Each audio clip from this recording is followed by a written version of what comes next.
Welcome back to my YouTube channel commerce ट्यूटोपीडिया।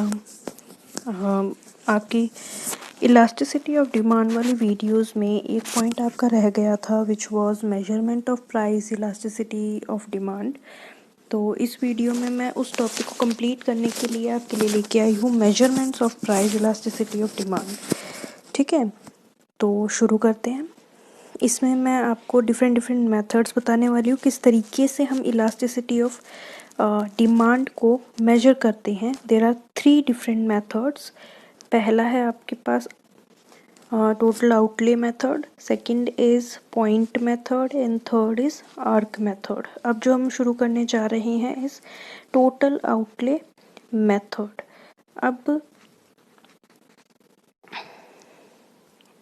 अब जो हमारे लिए ज़रूरी है सबसे पहले तो ये जानना ज़रूरी है, इसके अंदर इसमें मेंशन करना भूल गई हूँ कि ये जो आपका टोटल आउटले मेथड है ना was given by Alfred Marshall.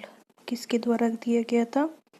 Alfred Marshall के द्वारा दिया गया था। तो ये आप अपने पास नोट कर लीजिएगा, इवन तो मैंने नहीं किया है। तो अब समझते हैं इसको।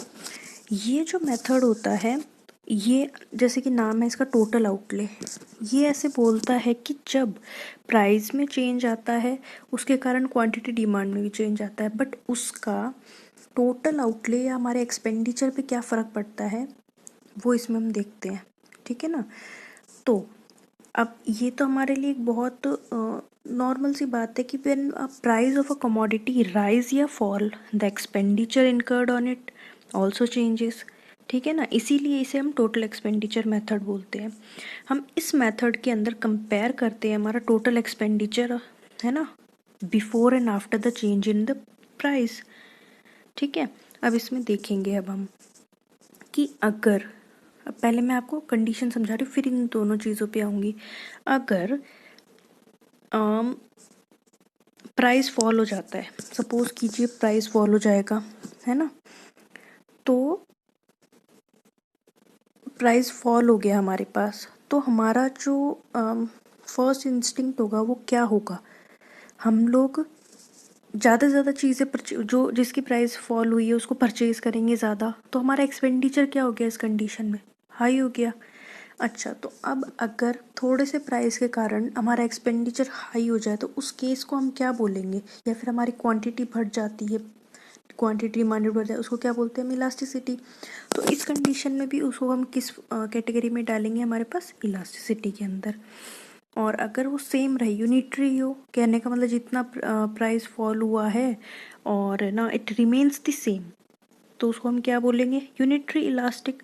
बट अगर आउटले आपका राइज हो जाए या फिर कम हो जाए उसको हम इलास्टिक और इन इलास्टिक के अंदर कहेंगे। ठीक है, तो अब हम सबसे पहले ये वाली जो टेबल है इसको कंप्लीट करते हैं। ये क्या कहती है हमें?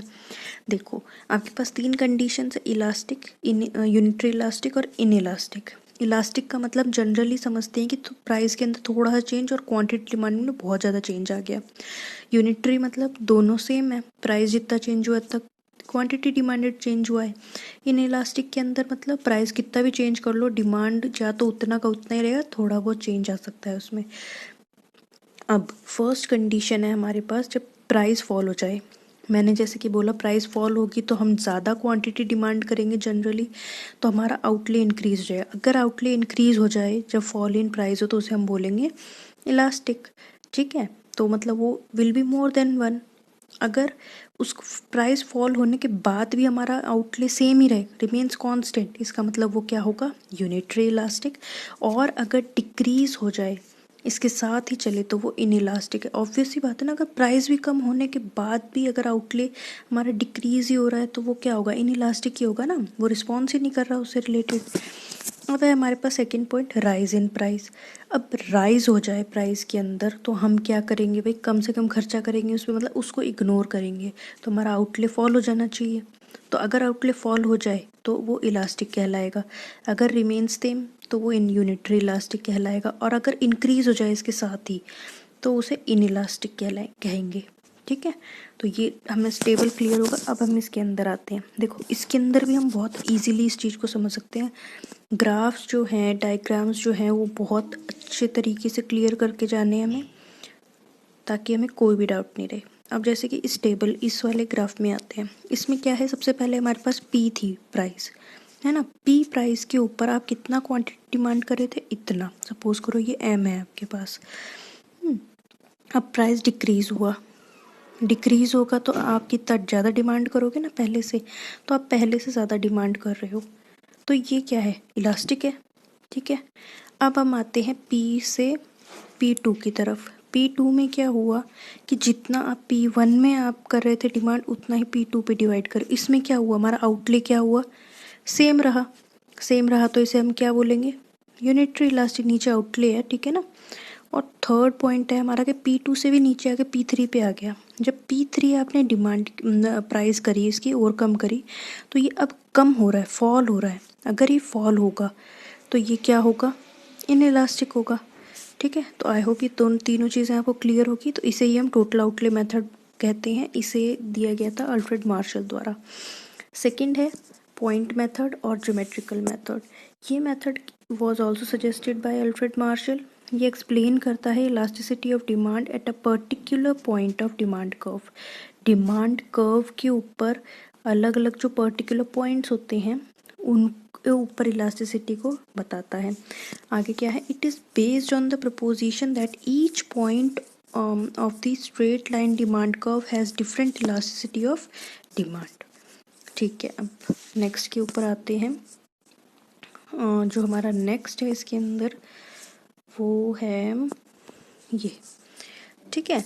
अब इसमें क्या होगा, अब मैं बोल रही हूँ कि मैं डिमांड कर्व के ऊपर अलग अलग जो हमारे पास पॉइंट्स है उसके हिसाब से हम लोग प्राइस इलास्टिसिटी करते हैं। सबसे पहली बात तो इसका फॉर्मूले के ऊपर आते हैं।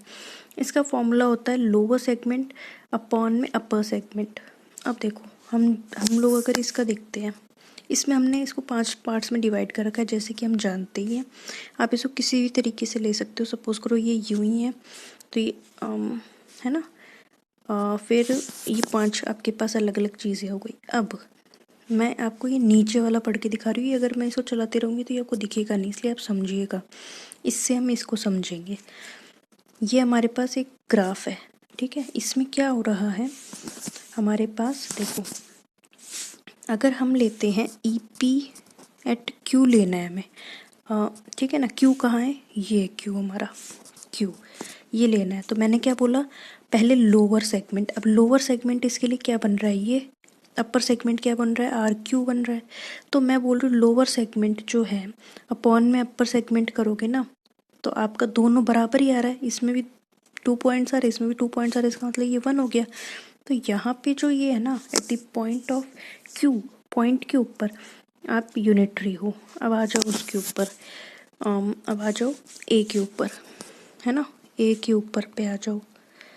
ए को अगर आप लेते हो बेस, मतलब ए निकालना है आपको, तो नीचे तो आपके 3 पॉइंट्स आ रहे हैं, ऊपर आपका एक ही पॉइंट आ रहा है। तो आप ये कह सकते हो ना कि ये जो पॉइंट है आपका, ये जो पॉइंट है आपका, इट इज़ क्या, इट इज़ ग्रेटर देन 1, मतलब इलास्टिक है आपके पास। अब ये लास्ट है, इसके ऊपर कुछ नहीं है, इसमें नीचे सारे के सारे हैं, तो उसको हम इन्फिनिटी लेते हैं। ऊपर 0 है, नीचे अपन में 1 है, तो वो इन्फिनिटी होता है। उसके अपोजिट अगर हम नीचे के साइड आते हैं, अगर हमें बी पे निकालना है, तो बी में क्या हुआ, ऊपर तो हमारे पास नहीं, लोअर सेगमेंट ऊपर आता है, तो ऊपर तो हमारे पास 1 है अपॉन में 3, तो विच इज़ लोअर देन 1। तो लोअर देन 1 होगा तो उसको हम क्या बोलेंगे, इन इलास्टिक, है ना, राइट। अब आते हैं लास्ट के ऊपर, विच इज़ पी। पी देखो लोअर सेगमेंट क्या है, 0, ये 0 है, और ऊपर आपके पास कितने हैं, 5 4 है। तो ये तो क्या कहलाएगा, 0 ही तो आएगा ना इसका आंसर तो, ठीक है। हमारे पास क्योंकि नीचे तो कुछ था ही नहीं, अपर सेगमेंट के ऊपर बहुत सारा है। और सॉरी, मैंने उल्टा बता दिया आपको। आप अगर अपना लोअर सेगमेंट देखोगे, लोअर में तो है 0, अपॉन में आ रहा है अपर सेगमेंट, वो है 4, तो आंसर तो 0 ही आएगा। इसका मतलब नीचे क्या आ जाएगा आपका, E D is equal to 0। I hope ये वाला भी आपको क्लियर होगा। अब आते हैं हम लास्ट आर्क मेथड के ऊपर।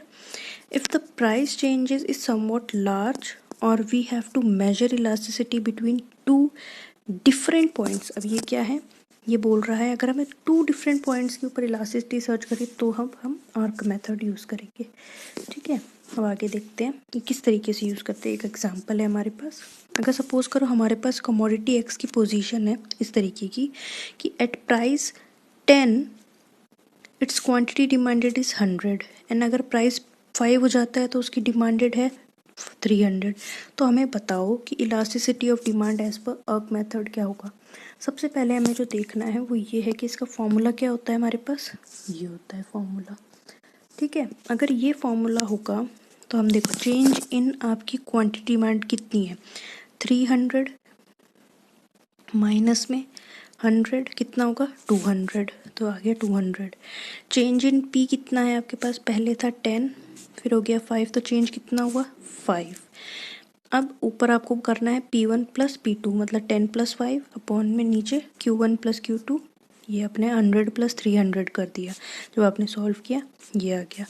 ठीक है, अब देखो since the elasticity of demand has been calculated between ये अब वो आपका एक डायग्राम यहाँ पे मिस हो रहा है। उस डायग्राम के अंदर हमने क्या कहा था, वो डायग्राम आपका ये बोला, अब ये ग्रेटर देन 1 है, हम ये कह सकते हैं ना अगर यहाँ कोई चीज़ ग्रेटर देन 1 आती है, ग्रेटर देन 1 का मतलब क्या होगा, वो इलास्टिक होगा।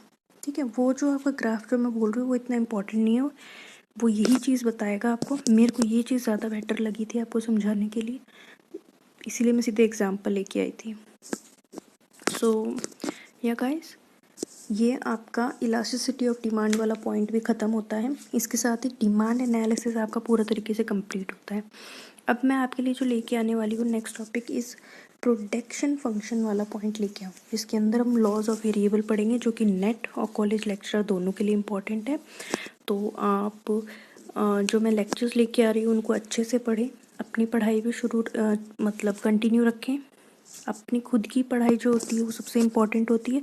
ये जो वीडियोस होते हैं ये आपको केवल एक रिवीजन टाइप का होता है। और अगर कोई डाउट क्लियरेंस है, अगर कोई डाउट है आपको तो आप प्लीज़ कमेंट बॉक्स में ज़रूर लिखिएगा। और नेक्स्ट वीडियो तक के लिए थैंक यू।